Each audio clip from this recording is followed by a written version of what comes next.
New book just released this week, The Tyranny of Big Tech. The author, U.S. Senator from the state of Missouri, Josh Hawley, joins us here on the program. Senator, it's good to have you with us on BlazeTV. How are you, brother? I'm doing great. Thanks for having me. So let's start with the word tyranny. We toss around a lot of terms these days, right? And a lot of them are for effect politically. Make the case that indeed we're victims of tyranny from the oligarchs there in Silicon Valley. Well, oligarchs is really the right word. I'm glad you keyed in on that. Just look at what these big tech companies, monopolies, that's what they are. Just look what they've tried to do just in the last, 6 months, 9 months.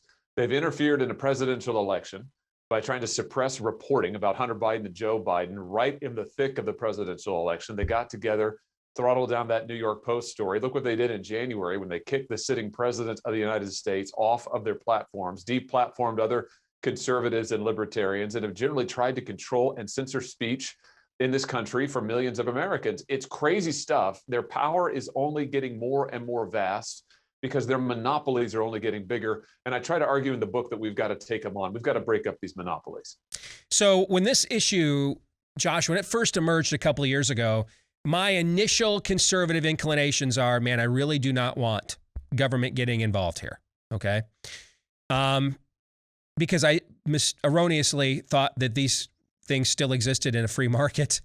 Then I started talking to people that have tried to start companies or alternatives to these platforms. And it's not just the market share that they control. That would be monopolistic on its own, but the means of production itself they control. It's a little bit like if you wanted to compete with Standard Oil 100 years ago, you couldn't even buy a rig, land. I mean, they owned everything, okay? And so you develop a phenomenal competitor to Twitter. Good luck getting it actually marketed in the various app stores that Google controls, Apple controls. So it's not just, hey, they came up with a great product. You know, we had this debate about Windows in the 90s, right? And should that be open sourced or not?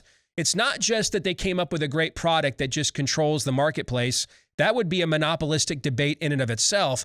But these companies even control the means of production and distribution, which just makes it virtually impossible for you to compete with them. Yeah, that's exactly right. And Parler is an illustration of this. You look at a competitor, potential competitor to Twitter, still very small, but it was beginning to get some traction back towards the first of the year, end of last year. And what happened? When Apple and Google, who control the two app stores, and then Amazon, that controls much of the cloud, when they decided that they wanted Parler to be gone, snap of the fingers, it's gone in like 48 hours. That's monopoly power. And the reason, I'm with you, by the way, on the need for free markets and competition. That's what we need more of. And the reason that folks can't go to alternative platforms is there aren't any alternative platforms. And the reason there aren't alternative platforms is that the dominant monopolies are suppressing competition and suppressing new market entrants. So I've used this analogy on this issue in the past. Tell me if you think it's appropriate. When I was a kid, Ma Bell got broken up by the courts, I believe it was. Now, imagine in the 50s, 60s, 70s before that occurred. Ma Bell had decided, you know, we don't like what you'll say over our phone lines. We don't like the opinions you'll convey. We don't like the viewpoints you possessed. We don't want those things said over our phone lines. So we're not going to allow you to plug in to the information age of that era. I can't even imagine. I mean, they were broken up strictly for monopolistic antitrust business practices. But if they tried to put their thumb on the scale ideologically, we probably would have broken them up a lot sooner than the 1980s. Is that an appropriate analogy to what is going on here? We won't let you plug into the information age of your era unless you fit through our personal Overton window.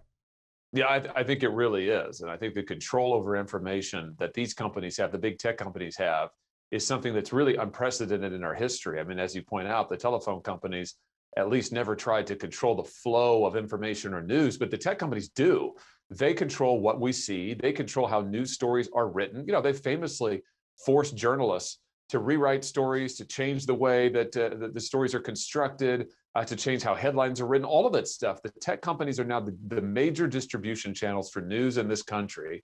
And as we found out last fall, they get to decide what news is relevant, what's not, and what people are going to see. And if you don't like it, you don't have any recourse right now. That is a huge huge problem, which is another reason why we've got to break up their power and restore some real competition to these markets. So let's go to remedies then. There was a lot of debate the last year plus of Section 230. I think we're way beyond that. I think we're looking at antitrust conversations of are these public utilities or not. But what do you think? I mean, you're on the front lines of this every day. What are the remedies here?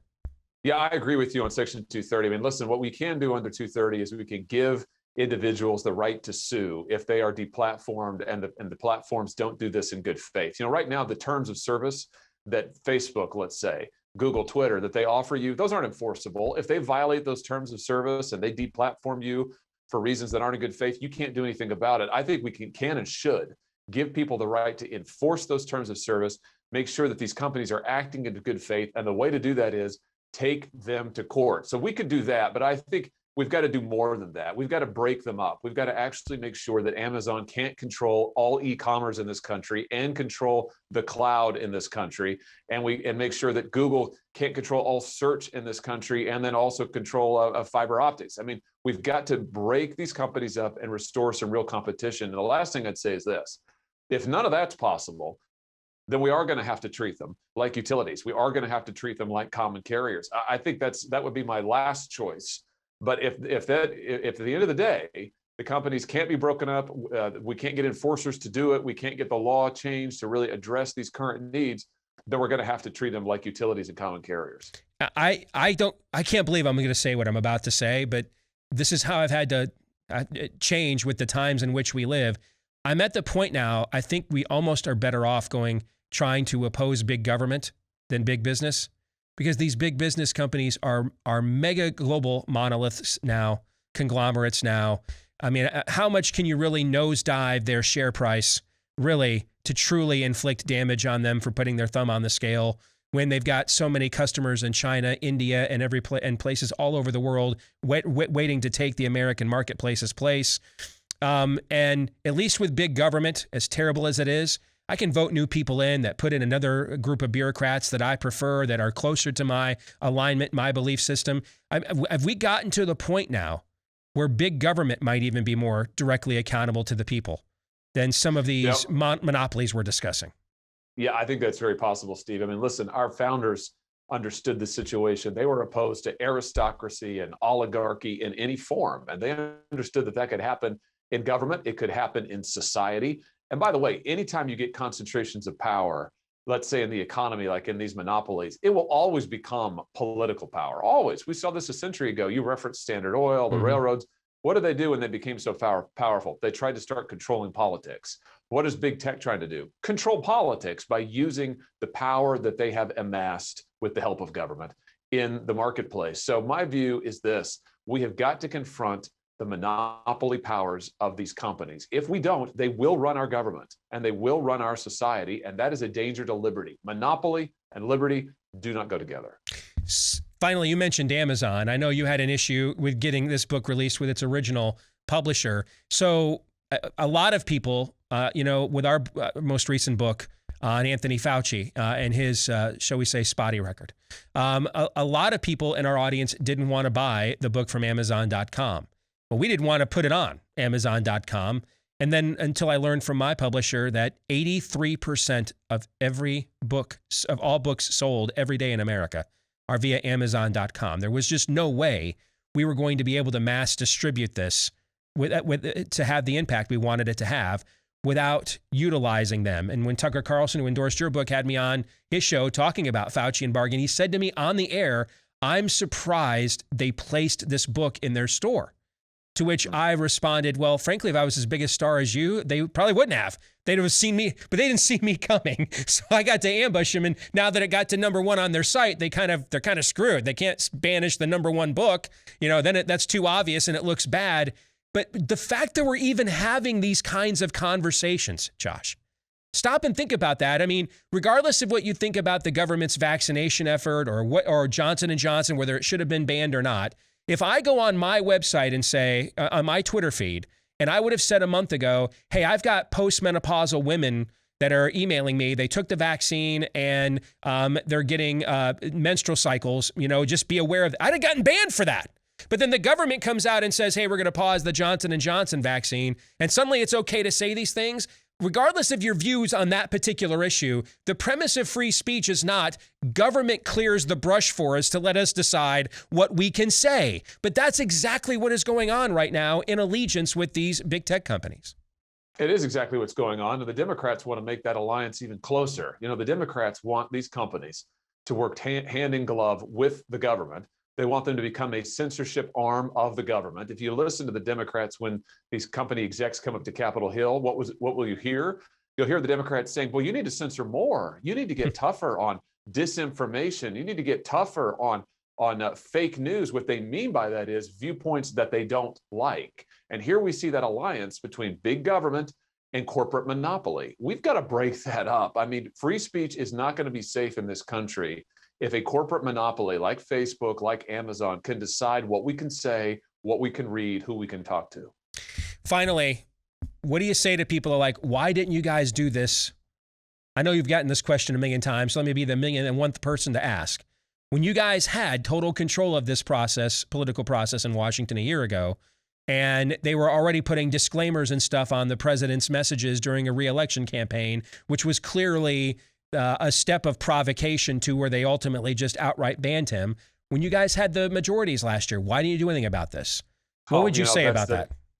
Well, I'd say it's a terrible missed opportunity. I mean, as someone who has, for the 2 years I've been in the Senate, who has introduced piece of legislation after piece of legislation, trying to take on big tech, pushing my colleagues to do it, talking about it, now writing a book about it. Believe me, I'm with you. And I think that, I will say this, I think that more and more Republicans in Congress are getting it. I think more and more Republicans are understanding the dangerous power of these companies.